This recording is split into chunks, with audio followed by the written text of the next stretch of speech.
கிறிஸ்துவின் உபதேசம் இது நம் வாழ்வின் அவசியம்.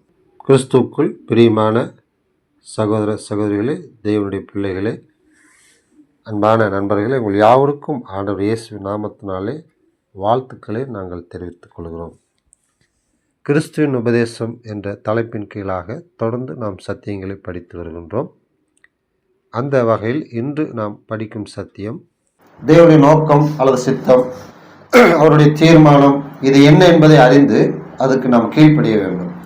அப்படி கீழ்ப்படியாத பட்சத்தில் அவருடைய நிலைமை என்ன ஆகுங்கிறது நாம் பார்த்து வருகிறோம். அதே போல் அவருடைய சித்தத்தை உணர்ந்து அது கீழ்ப்படியாத ஒரு மக்கள் எப்படிப்பட்ட செயல்களை செய்வார்கள் என்பதை நாம் தொடர்ந்து படித்து வருகிறோம். அந்த வகையில் இந்த நாளில் நாம் படிக்கக்கூடிய இந்த பாடமானது தேவனுடைய நோக்கத்தை நாம் அறிந்து அதுக்கு இப்போ நம்ம கீழ்ப்படியல, அதை நம்ம செய்யலை, அல்லது அதுக்கு நம்ம எந்த வகையிலும் உதவியாக இல்லை அப்படின்னு நினைக்கிறோம், அல்லது அப்படிப்பட்ட ஒரு வாழ்க்கை இருக்குது. ஸோ அந்த மக்களை தேவன் என்ன செய்வார், எதுக்கு ஒப்பு கொடுப்பார்? ஒருவேளை நம்ம கேட்கலாம், தேவனுடைய விருப்பத்தை நம்ம செய்யாத பட்சத்தில் அவர் எதுக்கு நம்மளை ஒப்பு கொடுக்கணும்? அவருக்கு நமக்கு சம்மந்தம் இல்லாமல் போயிடுச்சல்ல? இல்லை, சம்மந்தம் இருக்கிறது. தேவன் அவருடைய பிள்ளைகள் அவருடைய நோக்கத்தை அறிந்து அது கீழ்ப்படியலைன்னா அவர் என்ன செய்வார்? அதை இன்னைக்கு நம்ம படிக்க போறோம். ரோமர் 1 அதிகாரம் வசனம் 18 முதல் 32 வரை வாசிக்க கேட்டோம். இந்த வசனங்களிலே குறிப்பாக 18ஆம் வசனத்தில் தொடங்கி 20 வரை நாம் படிக்கும் பொழுது தேவன் இந்த உலகத்தின் சிருஷ்டியர் என்று சொல்கிறார். அந்த சத்தியத்தை மக்கள் அறிந்திருக்கிறார்களா? அறிந்திருக்கார்கள். சரி, அந்த வசனத்தை நாம் படிப்போம். ரோமர் 1 அதிகாரம் வசனம் 18 முதல் 21 வரை நாம் படிப்போம். சத்தியத்தை அநியாயத்தினாலே அடக்கி வைக்கிற மனுஷனுடைய எல்லாவித அவபக்திக்கும் அநியாயத்துக்கும் விரோதமாய் தேவ கோபம் வானத்திலிருந்து வெளிப்படுத்தப்பட்டிருக்கிறது. தேவனை குறித்து அறியப்படுவது அவர்களுக்குள்ளே வெளிப்பட்டிருக்கிறது. தேவனே அதை அவர்களுக்கு வெளிப்படுத்தியிருக்கிறார். எப்படி என்றால், காணப்படாதவைகளாகிய அவருடைய நித்திய வல்லமை தேவத்துவம் என்றவைகள் உண்டாக்கப்பட்டிருக்கிறவைகளினாலே உலகம் உண்டாகும் முதற்கொண்டு தெளிவாய் காணப்படும். ஆதலால் அவர்கள் போக்கு சொல்ல இடமில்லை. அவர்கள் தேவனை அறிந்தும் அவரை தேவன் என்று மகிமைப்படுத்தாமலும் ஸ்தோத்திரியாமலும் இருந்து தங்கள் சிந்தனையினாலே வீணரானார்கள். உணர்வில்லாத அவர்களுடைய இருதயம் இருளடைந்தது. பிரியமானவர்களே, இந்த வசனங்கள் அனைத்துமே தேவன் சிருஷ்டியர் என்று சொல்கிறார். அது சத்தியத்தை அநியாயத்தினால அடக்கி வைக்கிறார்கள். இங்க ஒரு சத்தியமானது என்ன அப்படின்னா, 19ஆம் வசனத்துல அந்த சத்தியத்தை தேவனே அதை எல்லாருக்கும் வெளிப்படுத்தியிருக்கார். எப்படி வெளிப்படுத்தியிருக்கார் என்றால் 20ஆம் வசனத்திலே உண்டாக்கப்பட்டவைகளினாலே. இங்க என்ன சத்தியம்னா, தேவனுடைய தன்மைகள் அப்படின்னு சொல்லும் பொழுது தேவன் சிருஷ்டிகர், அவர் எஜமான், உரிமையாளர், எல்லாவற்றையும் ஆளுகை செய்யக்கூடிய அதிகாரம் உள்ளவர். அப்ப இந்த உலகமானது உண்டாக்கப்பட்ட முதல் தெளிவாய் காணப்படுகிறது. சரி, இதை அவர்கள் எல்லாரும் அறிந்திருக்கிறார்களா? வசனம் 21 அவர்கள் தேவனை அறிந்தும். அப்ப தேவன் யாரு, அவர் இந்த உலகத்தை எப்படி உண்டாக்கினாரு, இந்த உலகம் தேவனால் உண்டாக்கப்பட்டது என்பதை அறிந்திருக்கிறார்கள். அப்ப இந்த வசனங்களிலே தேவன் சிருஷ்டியர் என்பதை தெளிவாக தேவனை அதை இந்த உலகத்துக்கு வெளிப்படுத்தி விட்டார். இப்படி வெளிப்படுத்துகிற தேவன் எதை எதிர்பார்க்கிறார் மக்களிடத்துல? அவருடைய நோக்கம் என்னவாக இருக்கிறது? வசனம் 21 அவர்கள் தேவனை அறிந்தும் அவரை தேவன் என்று மகிமைப்படுத்தாமலும் ஸ்தோத்தரியாமலும் இருந்து. அப்ப அந்த வசனத்துல தேவனை மகிமைப்படுத்த வேண்டும், தேவனை ஸ்தோத்தரிக்க வேண்டும். அப்ப தேவனுடைய நோக்கம் இந்த வசனங்களிலே அவரை சிருஷ்டியர் என்று ஏற்றுக்கொள்ள வேண்டும் என்று விரும்புகிறார். அடுத்து அவருடைய நோக்கம் என்ன? அவரை மகிமைப்படுத்த வேண்டும், அவருக்கு நன்றி செலுத்த வேண்டும். உலகத்தை மட்டும் உண்டாக்கல, உலகத்தில் உள்ள அனைத்தையும் அவரே உண்டாக்கினார். மனிதர்களாகிய நம்மையும் தேவன் தான் உண்டாக்கினார் என்பதை மனிதன் அறிந்து அவரை மகிமைப்படுத்த வேண்டும். இதான் தேவனானவர் மனிதனுக்காக வைத்திருக்கிற நோக்கங்கள்ல இதுவும் ஒன்று. இந்த நோக்கத்துக்கு இந்த மனிதன் இப்ப கீழ்ப்படிந்தார்களா அப்படின்னா இல்லை. எப்படி? இப்ப அதே 22 நாம் படிப்போம். 22 26 வரை நாம் படிப்போம். அவர்கள் தங்கள் ஞானிகள் என்று சொல்லியும் பைத்தியக்காரராகி அழிவில்லாத தேவனுடைய மகிமையை அழிவுள்ள மனுஷர்கள், பறவைகள், மிருகங்கள், ஊரும் பிராணிகள் ஆகியவைகளுடைய ரூபங்களுக்கு ஒப்பாக மாற்றினார்கள். இது நிமித்தம் அவர்கள் தங்கள் இதயத்தில் உள்ள இச்சைகளினாலே ஒருவரோடு ஒருவர் தங்கள் சரீரங்களை அவமானப்படுத்தத்தக்கதாக தேவன் அவர்களை அசுத்தத்துக்கு ஒப்பு கொடுத்தார். தேவனுடைய சத்தியத்தை அவர்கள் பொய்யாக மாற்றி சிருஷ்டிகரை தொழுது சேவியாமல் சிருஷ்டியை தொழுது சேவித்தார்கள். அவரே என்றென்றைக்கும் ஸ்தோத்திரிக்கப்படத்தக்கவர். ஆமென். இது நிமித்தம் தேவன் அவர்களை இழிவான இச்சை ரோகங்களுக்கு ஒப்பு கொடுத்தார். அந்தபடியே அவர்களுடைய பெண்கள் சுபாவத்துக்கு விரோதமான அனுபவமாக மாற்றினார்கள். இப்ப இந்த வசனங்களிலே தேவனுடைய நோக்கம், மனிதன் தேவனால் உண்டாக்கப்பட்டவன், தேவன் நம்மளை சிருஷ்டித்தார் என்பதை உணர்ந்து அவருக்கு மகிமை செலுத்த வேண்டும். அந்த நோக்கத்துக்கு கீழ்ப்படியாத மனிதனாக மனிதன் வாழ்கிறான். எப்படி என்றால் வசனம் 22 அவர்கள் தங்களை ஞானிகள் என்று சொல்லக்கூடிய அளவுக்கு போய்விட்டார்கள். தேவன் ஞானி என்று சொல்லலே, மனிதர்களே தங்களை ஞானிகள் என்று சொல்லி பைத்தியக்காரர்களாக ஒரு வேலை செய்யலாம். ஞானி ஏதாவது பைத்தியமான ஒரு வேலை செய்வார்களா? நம்ம எல்லாருக்கும் தெரியும், ஞானி என்றாலே தெளிவாக ஒன்றை செய்யக்கூடிய மக்கள், பேசக்கூடிய மக்கள். அவருடைய பேச்சு சரி, செயலும் சரி, அழகா நேர்த்தியா பிரயோஜனமாக இருக்கு. ஆனால் இந்த மக்கள் தங்களை ஞானிகள் என்று சொல்லி பைத்தியக்காரர்களாக இருக்கார்கள். பைத்தியக்காரர்கள் என்ன செய்வார்கள்? தாங்கள் செய்கிறதே என்னதுன்னு தெரியாது. இப்படி வசனம் 23 அழிவில்லாத தேவனுடைய மகிமையை, தேவன் அழிவில்லாதவர், அவருக்கு ஆரம்பமும் கிடையாது முடிவும் கிடையாது, நம்மளை போல ஒரு தோற்றம் கிடையாது. அவர் ஆவிக்குரிய ரூபத்தில் இருக்கிறார். அவருக்கு மனம், இறுதி, ஆத்மா இருக்கிறது. அப்படிப்பட்ட அழிவில்லாத அந்த தேவனுடைய மகிமையை மனுஷர்கள், அழிவுள்ள பறவைகள், மனுஷர்கள், மிருகங்கள், ஊரு பிராணிகள் இவைகளின் ரூபங்களுக்கு ஒப்பாக மாற்றிவிட்டார்கள். உண்மையை மாற்றுகிறார்கள், சத்தியத்தை மாற்றுகிறார்கள். பறவைகள் தேவனால் உண்டாக்கப்பட்டது, மனுஷர்கள் தேவனால் உண்டாக்கப்பட்டவர்கள், மிருகங்கள் தேவனால் உண்டாக்கப்பட்டது, ஊரும் பிராணிகள் தேவனால் உண்டாக்கப்பட்டது. இதெல்லாம் மண்ணிலிருந்து வந்தது. மண்ணிலிருந்து தேவன் இவைகள் அனைத்தையும் உண்டாக்கினார். இது மனிதர்கள் நாமளும் சொல்ல, நீங்களோ அல்லது நானும் சொல்ல, தேவனே சொல்றாரு தங்களை ஞானிகள் என்று சொல்லக்கூடிய மக்கள். அப்ப தேவன் சிருஷ்டி என்பது இதுக்கு முன்னாடி தான் அவர் சொல்றாரு. இந்த உலகத்தை பார்க்கும் பொழுதே தெரியுங்கிறாரு. ஆனா மனிதனும் அதை செய்யாமல், அதை ஏற்றுக்கொள்ளாமல், அப்ப அந்த இடத்துல தேவனுடைய நோக்கத்துக்கு அவன் கீழ்ப்படியல, அதுக்கு எதிராக ஒரு வேலை செய்யலாம்.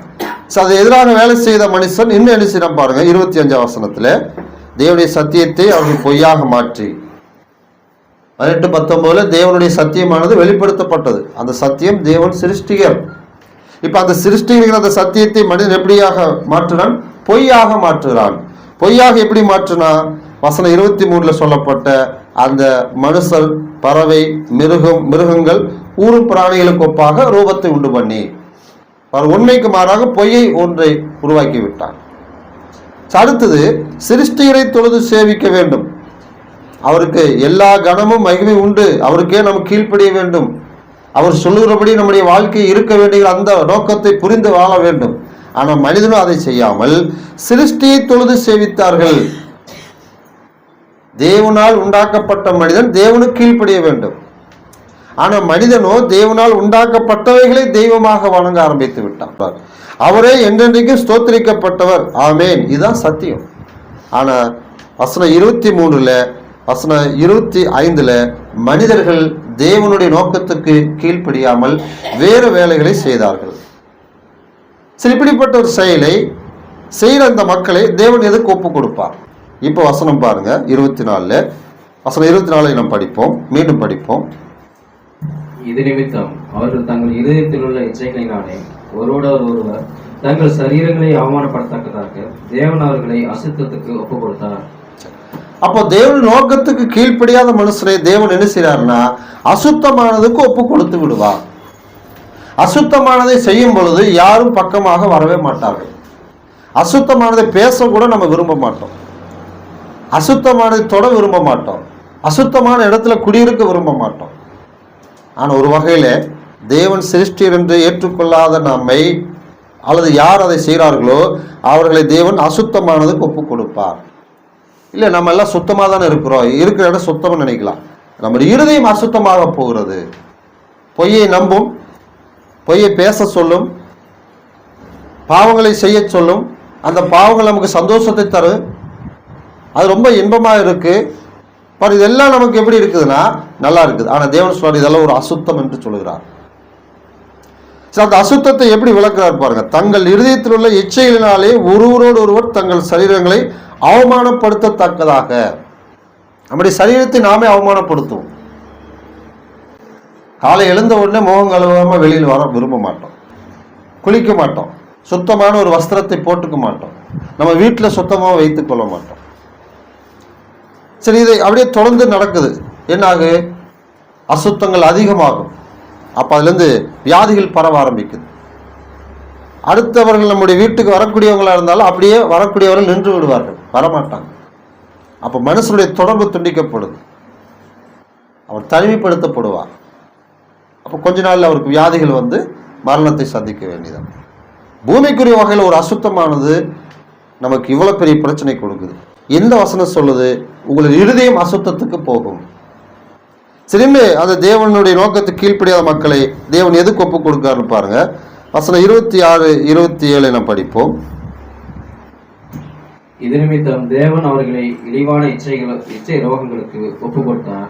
அந்தபடியே அவர்களுடைய பெண்கள் சுபாவத்துக்கு விரோதமான அனுபவமாக மாற்றினார்கள். அந்தபடியே ஆண்களும் பெண்களை சுபாவப்படி அனுபவியாமல் ஒருவர் ஒருவர் விரக தாபத்தினாலே பொங்கி ஆணோடைய ஆண் அனுலட்சணமாக நடப்பித்து தங்கள் தப்பிதத்திற்கு தகுதியான பலனை தங்களுக்குள்ளே அடைந்தார்கள். அப்ப இந்த 26, 27 அந்த இழிவான இச்சை ரோகங்களுக்கு ஒப்பு கொடுத்தார். பாருங்க, இழிவானது அப்படின்னாலே நம்ம என்ன செய்வோம்? அதை ஏற்றுக்க மாட்டோம். ரொம்ப எங்களை இழிவா பேசுறீங்களா, இழிவான மக்களாக எங்களை பார்க்குறீங்களா, அவமானமா பார்க்கறதுக்கு சம்மதம். அப்போ தேவனானவர் அவருடைய நோக்கத்துக்கு கீழ்ப்படியாத பிள்ளைகளை இப்படித்தான் ஒப்பு கொடுக்கார். இழிவான மக்கள், இழிவான இச்சை ரோகங்களுக்கு. அடுத்தது பார்த்தீங்கன்னா, குடும்பத்தில் கணவன் மனைவிக்குள்ள ஒரு அன்பு பாசம் இருக்காது, விரக்தி தான் வரும். ஏன்னா அந்த இடத்துல தேவனுடைய நோக்கத்துக்கு மாறாக ஒன்று செய்து கொண்டிருக்கிறாங்க. தேவன் சிருஷ்டிங்கிற அந்த சத்தியத்தை அறிந்து அது கீழ்ப்படியாமல் இருந்தால் மட்டும் நினைக்காதீங்க. தேவன் வேறு என்னென்ன கட்டளைகள் கொடுக்குறாரு? கணவன் மனைவி அன்பா இருங்க, கணவன் மனைவி ஒருவருக்கொரு தங்களுடைய கடமைகளை செய்யுங்க, கணவன் மனைவி ஆகிய இருவரும் பெற்றோர்களாகக்கூடிய ஒரு பாக்கியம் கிடைக்குதா, பிள்ளைகளை சத்தியத்துக்கு ஏற்றபடி நடத்துங்க, பிள்ளைகளை சரியான பாதையிலே கர்த்தருடைய சிட்சையில போதனை வளர்த்து ஆராதனைக்கு அழைத்து கொண்டு வாங்க. இந்த நோக்கத்துக்கு ஒரு குடும்பத்தில் கணவன் மனைவி கீழ்ப்படியலைன்னா அது தேவ நோக்கத்துக்கு கீழ்ப்படியாது. தேவனுடைய நோக்கத்துக்கு கீழ்ப்படியாத அந்த குடும்பத்துக்கு என்ன செய்வாரு? இழிவான இச்சை ரோகங்களுக்கு தான் ஒப்பு கொடுப்பார். கணவன் மனைவிக்குள்ளாக ஒரு பிரச்சனை தான் வரும். அதோடு நீக்கிதான் வசனம் 27 ரொம்ப ஒரு அவமானமான மிகப்பெரிய ஒரு பாவச் செயல். திருமணம் என்றாலே ஆணும் பெண்ணும் தேவன் ஆதாம் ஏவாள் இருவரை கணவன் மனைவியாக இணைத்து ஆசீர்வதித்தார். அதைத் தொடர்ந்து உலகத்திலே கணவன் மனைவியாக திருமணத்தில் இணைக்கப்படுவதுதான் நியாயம். ஆனா இன்றைக்கு அநேக இடங்களில் பார்த்தீங்கன்னா ஆணோடு ஆண் அவலாவச்சனமாய் நடந்து கொள்ளுகிறார்கள். ஆண் ஆணாக திருமணம் செய்து கொள்றார், பெண் பெண்ணை திருமணம் செய்து கொள்றார். குடும்பமாக வாழக்கூடிய ஒரு வாழ்க்கை இது தேவனுடைய நோக்கத்துக்கு விரோதமானது. அப்ப ஏதை செய்யறாருன்னா, இந்த மாதிரி மக்கள் செய்யற செயலை செய்யறவங்களை வந்து சில நாடுகளில் அரசாங்கம் அனுமதி கொடுத்துருச்சு. அப்படிப்பட்ட ஒரு செயலை செய்யறதுனால பெரிய ஒரு ஆபத்துகளை சந்திப்பாங்க. கணவன் மனைவியா ஜோடியா வந்தா வாங்க நல்லா இருக்கிறீங்களா அப்படின்னு சந்தோஷமா வரவேற்போம். இதே 2 ஆண்கள் திருமணம் முடிச்சு நாங்கள் கணவன் மனைவியா வரணும்னு வீட்டுக்கு வந்தா உடனே நம்ம என்ன செய்வோம்? உங்களுக்கு இங்க இடம் இல்லை, நீங்க போயிடுங்க அப்படின்றோம். அவங்களை நாம் ஏற்றுக்கொள்ள மாட்டோம். சிலர் ஏற்றுக்கொள்வாங்க, ஆனா அதிகபட்சமான மக்கள் அவர்களை கணவன் மனைவியாக அங்கீகரிப்பது இல்லை. சமுதாயத்தில் அவங்களை வெறுக்கிறாங்க. ஆக தேவனானவர் ஏதை செய்யறார்னா, அவர்கள் தேவனுடைய நோக்கத்துக்கு, அதாவது தேவன் சிருஷ்டிகர், அவர் கீழ்ப்படிந்து அவரை மகிமைப்படுத்த வேண்டும், ஸ்தோத்திரிக்க வேண்டும் என்கிற அந்த நோக்கத்துக்கு கீழ்ப்படியாதனாலே இப்படிப்பட்ட இழிவான இச்சரோகங்களுக்கு ஒப்பு கொடுக்கிறார். சிறந்த அந்த மக்களை வேற எதுக்கு ஒப்பு கொடுப்பாரு? வசனம் 28 நாம் படிப்போம்.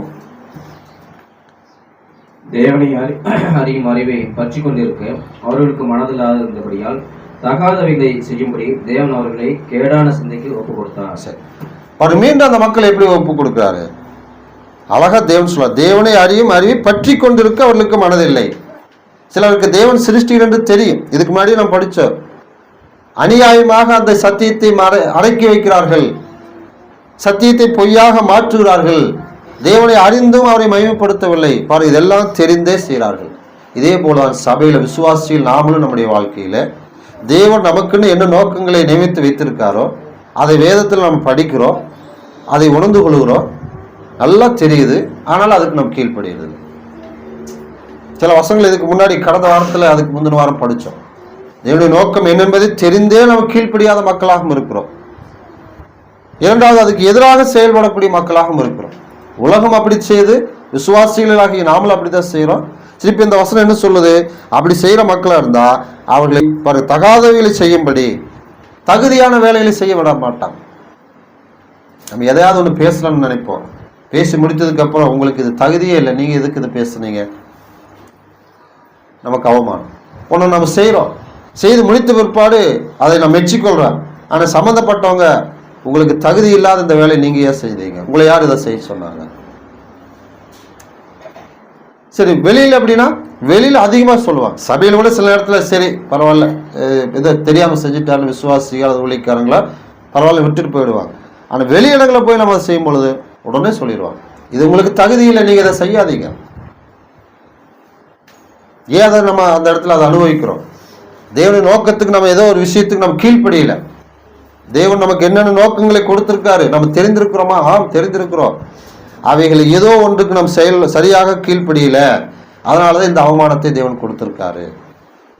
அப்ப அந்த நேரத்தில் நம்ம சிந்திக்குவோம், செய்த வேலையை நம்ம தகுதியா நினைச்சு செஞ்சோம், ஆனா இப்ப தகுதி இல்லைன்னு சொல்லிட்டாங்களே. அப்போ தேவனுடைய பிள்ளைகள் அப்படி நோக்கத்தை நாம் அறிந்து கொண்டு அது கீழ்ப்படியலைன்னா தேவன் எவைகளுக்கு ஒப்பு கொடுக்கிறாரு பாருங்க, பைத்தியக்காரங்கிற அந்த நிலைக்கு நம்மளை ஒப்பு கொடுப்பார். அடுத்தது பார்த்தீங்கன்னா அசுத்தத்துக்கு நம்மளை ஒப்பு கொடுப்பார். அடுத்தது கணவன் மனைவிக்குள்ள ஒரு அன்புக்குரிய விஷயங்கள் இல்லாமல் அவலட்சணமான காரியங்களை செய்வதற்கு ஒப்பு கொடுப்பார். அடுத்தது ஒரு ஆணோடு ஆணு குடும்பம் நடத்தலாம், கணவன் மனைவியா நம்ம இருக்கலைங்கிற ஒரு கேவலமான ஒரு நிலைக்கு ஒப்பு கொடுத்துருவார். இப்போ வசனம் 28 தகாதவிலை செய்யக்கூடிய அளவுக்கு ஒப்பு கொடுப்பாரு, கேடான சிந்தைக்கு ஒப்பு கொடுப்பார். ஏற்கனவே 6-7 விஷயங்களை நம்ம படிக்கும். இது நமக்கு படிச்சா நமக்கு படிச்சுட்டோம்னு நினைக்கிறோம். இந்த மாதிரி ஒரு நிலையில் நம்ம போய் நிற்கும் பொழுதுதான் தெரியும், ஐயோ இவ்வளவு பேர் ஒரு அவமானத்தை நம்ம சந்திக்கிறோம். பிரியமான இந்த மாதிரி நம்ம செயல்படக்கூடாது என்பதுதான் தேவனுடைய நோக்கமா இருக்குது. கர்த்தர் சுத்தமான பிரியமானவர்களே, நம்முடைய வாழ்க்கையிலே தேவனுடைய நோக்கத்தை நாம் செய்வோம், தேவனுடைய நோக்கத்துக்கு நாம் கீழ்ப்படிவோம். அப்படிப்பட்ட கீழ்ப்படி இல்லாத ஒரு வாழ்க்கையை நமக்கு வேண்டாம். அப்படி இருந்தால் நாம தேவனாலே அசுத்தத்துக்கு ஒப்பு கொடுப்போம். யாரும் நம்மளை ஒப்பு கொடுக்கல, தேவன் அதை செய்கிறார். தேவன் அதை செய்யும் பொழுது யாரையும் அதை தடுக்க முடியாது. ஏன்னா அவன் திருந்துவதற்காக, மனம் மாறுவதற்காக வாய்ப்பு கொடுக்கார். அப்படி இல்லைன்னா கடைசியில் அவன் நியாய தீர்ப்பு நாளில் தண்டனைக்கு பெற்று நரகத்தான் போகணுங்கிற ஒரு அப்படி தீர்மானம் இருந்தால் ஒன்றும் செய்ய முடியாது. ஆனால் அந்த தீர்மானம் நமக்கு மனம் திரும்புவதற்கு எதுவாக இருக்கட்டுமே. தேவன் நமக்கு ஒரு சந்தர்ப்பத்தை, மீண்டும் ஒரு வாய்ப்பை தருகிறாரு, அதை நாம் பயன்படுத்திக் கொள்வோம். கர்த்தர் சித்தமானால் நாம் அவருடைய நோக்கத்தை நிறைவேற்றுவோம், அவர் நோக்கத்துக்கு கீழ்ப்படிவோம். தேவ ஆசீர்வாதம் சமாதானம் நம் அனைவரோடு கூட இருப்பதாக.